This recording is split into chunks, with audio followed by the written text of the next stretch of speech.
Hey everybody, it has been some time to see you on my channel itself. Did a few things with Akasana, whatever. I did not schedule this YouTube live, by the way. Ended up being a last minute decision and kind of, spur of the moment or whatever.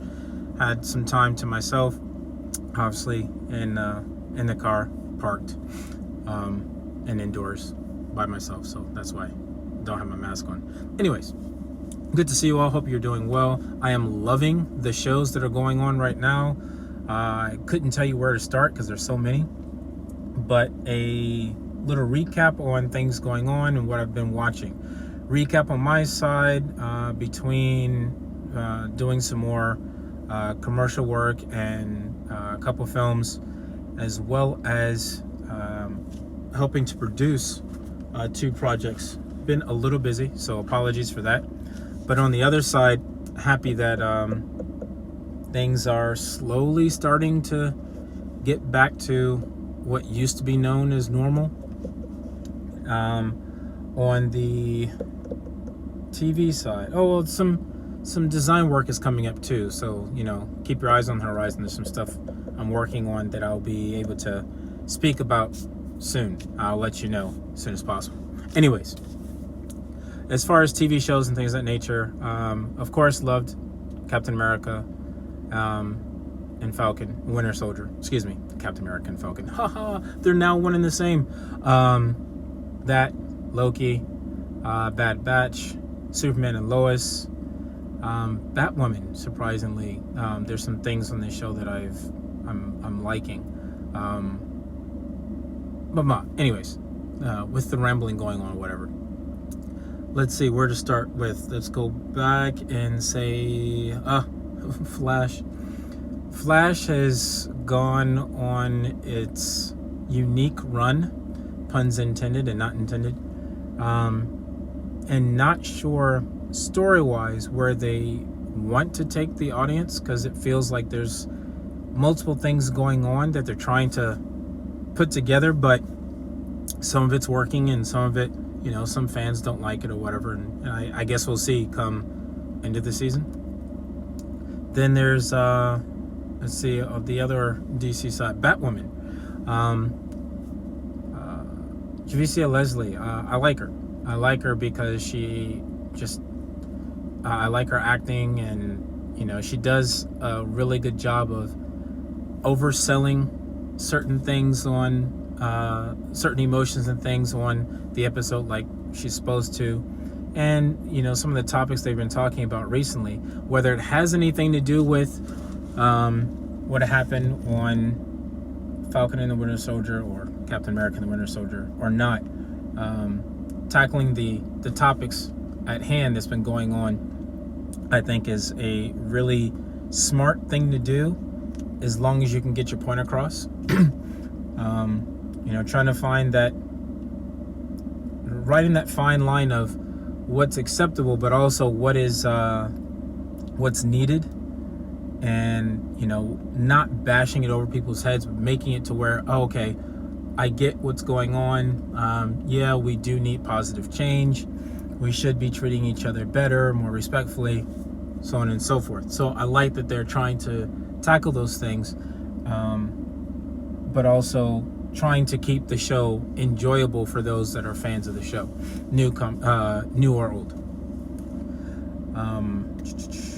Let's see, where's the other? Bad Batch. Bad Batch, I mean, Star Wars, it is what it is. You have characters on there where it's like, oh, well, maybe this person, okay, spoiler, I'm just going to say it now just in case I say something you're not expecting. I may say something spoilerish for someone for the shows that I just mentioned, so heads up. You've been warned. Okay. Force-sensitive characters coming along that are potentially clones or clones of someone. Okay, that's cool. Let's see where you go with it. All of these shows getting green-lit is fantastic. But, like most of us, I just want good storytelling. You can do a lot with a little. They showed that with Mandalorian, before they started trying to give it a bigger budget and things. The first season, they kept it kept it small, but kept it story oriented, and it was good. I'm interested to see where they go with the Bad Batch TV show, because there are some things that are there that, you know, they're your typical Star Wars tropish, but also kind of going away from it. Then you have Loki. I'll save Loki for last. Then you have Superman and Lois, which I freaking love it. I love it because it feels as if the studio handling it was like, hey, we've talked to X amount of fans, read up on, you know, people's reactions to previous TV shows, films, anime, comic books, a little bit of everything, and they've literally tried to take the best parts, or as close to the best parts of each property and iteration, and kind of put them together. And I think they're doing a pretty interesting job, because they're definitely keeping fans of Superman or characters within his world interested, new people coming on board, and the way that they're doing the writing for it, really don't know what to expect. You know, you have these through lines and tropes. It's like, oh, they're definitely going to do this, definitely do that, and then last minute throw you a curveball. I like that. So I'm interested to see where the story goes.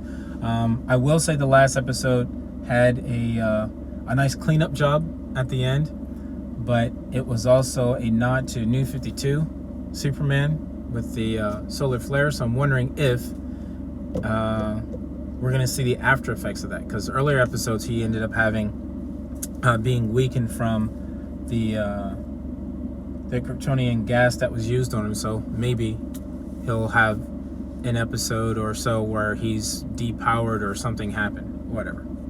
Loki, I'm enjoying it. It's fantastic. Got so many questions. I do feel like I will more than likely do a video based on that and post it. But for the most part, questions I have, where's my phone?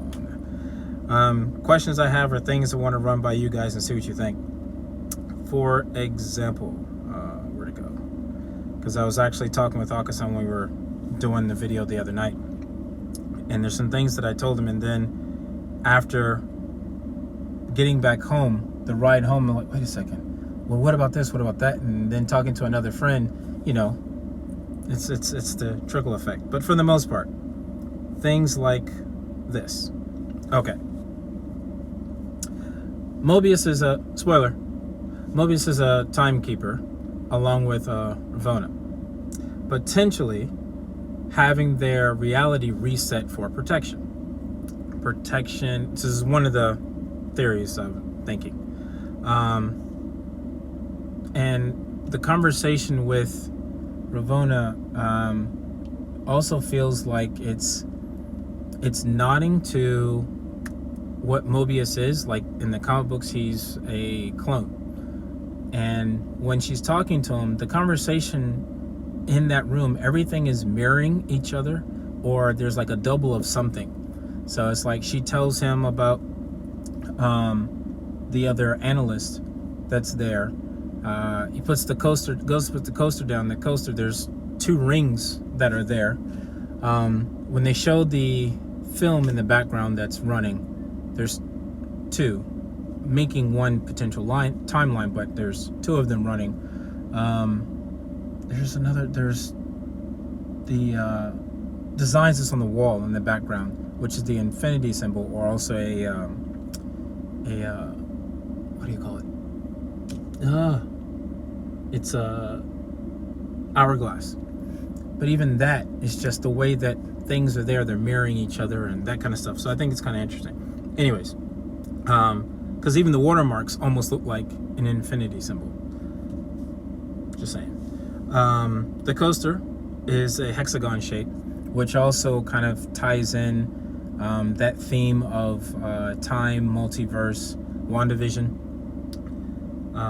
Because even with her and the Nexus, you know, the medicine that was in her TV show was called Nexus, and Nexus events and things of that nature, what we're talking about in the Loki show.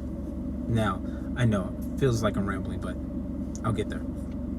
The concept of time is pre-written. So if you look at the wall when she's fixing the drinks, when Ravonna's fixing the drinks, there's a reel going, whether it's going forward or backwards. It's also saying that time is nodding that time is linear. So whatever's there is already predetermined, pre-written, and it's pretty much flat. Next events within time, Scarlet Witch is has access to the realities because she's a Nexus being. And Lady Loki. Lady Loki is potentially the hero of the show. Or a very, very strong anti-hero, since some people are getting impaled. But I feel like her character is doing these things not for the simple fact of like, oh, I just want a bunch of power, but because they're trying to uncover a lie. So what if, what if the Timekeepers are Ravonna and Mobius? The third one we haven't met yet, and they're in that form, so people don't recognize him. What I find interesting is that his character, on one theory, is like his character says he hasn't met the Timekeepers. How come he's never met them, or he's done all these things and hasn't gotten to that level?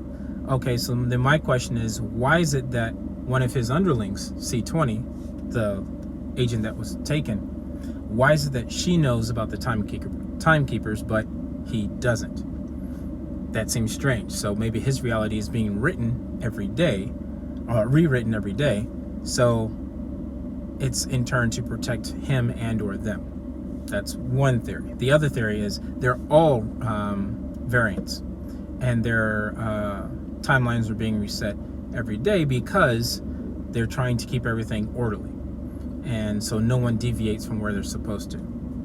I know it sounds strange, but maybe we'll see. But either way, I'm enjoying it. The other night we were watching, both of us were really tired, but rewatching it, I'm enjoying it, but I'm also seeing some things in there that's making me think there's some doubles. I think they're all variants and don't know, because that would be a really big reveal for those characters and how they deal with that. And just they're too lax on disintegrating people. So we'll see. Either way, just want to say thanks for tuning in, support from before. Hope you all are well. Much love, and I will catch you on Monday or Tuesday of next week. I'll do another live like this. It might be convenient for me to jump on live randomly like this every now and then, just because it's easy to do between jobs. But either way, we'll see. Thank you for tuning in, and talk to you soon. Keep it super.